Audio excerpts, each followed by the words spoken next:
سبيل الدموع سبيل مريح تنهدى يا صاحي كي تستريح وبث الدعاء عثمان ابن مظعون رضی اللہ تعالیٰ عنہ جو حضور صلی اللہ علیہ وسلم کے رضائی بھائی ہیں،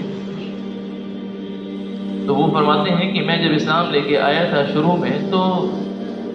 یعنی میں دل سے اسلام قبول نہیں کیا تھا ابھی تک، میں نے صرف لوگوں کی شرم کی وجہ سے میں نے اسلام قبول کر لیا تھا، لیکن اسلام میرے دل میں راسخ نہیں ہوا تھا۔ تو وہ فرماتے ہیں کہ جب حضور صلی اللہ علیہ وسلم کی خدمت میں حاضر تھا، حضور صلی اللہ علیہ وسلم پر قرآن پاک اترنا شروع ہوا، تو میں حضور صلی اللہ علیہ وسلم کی کیفیت کو دیکھتا رہا۔ جب قرآن پاک اتر چکا، وحی اتر چکی، تو حضور صلی اللہ علیہ وسلم نے یہ آیت پڑھ کر سنائی کہ اللہ تبارک و تعالیٰ کی طرف سے یہ مجھے حکم دیا گیا ہے، یہ آیت اتری ہے۔ وہ فرماتے ہیں کہ جب میں نے اس آیت کو سنا کہ اس میں اللہ تبارک و تعالیٰ نے ایسے جامع احکام عطا فرمائے ہیں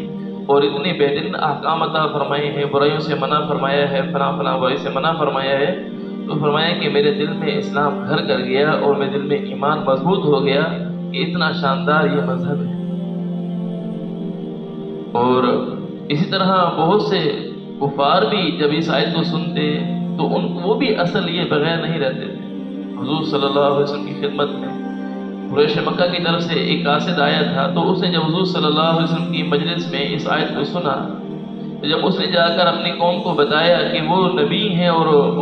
وہ دعویٰ کرتے ہیں کہ میں نبی ہوں اور ان پر فلاں فلاں احکام اترے ہیں، اور اس نے جب یہ آیت کو سنا تھا تو وہ کہنے لگا کہ یہ ایسا شاندار کلام ہے کہ جو کلام یعنی نورانی کلام ہے، اللہ تبارک و تعالیٰ کی طرف سے اترا ہوا کلام نورانی کلام ہے، اور اس کلام کی شاخیں اور پتے نکلنے والے ہیں اور شاخوں پر پھل لگنے والے ہیں، اور یہ کسی انسان کا کلام نہیں ہے۔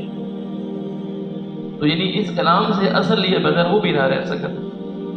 اگرچہ اسلام لے کر نہیں آئے، قاصد وہ اسلام لے کر نہیں آیا، لیکن اس آیت سے اصل لیے بغیر نہیں رہ سکتا۔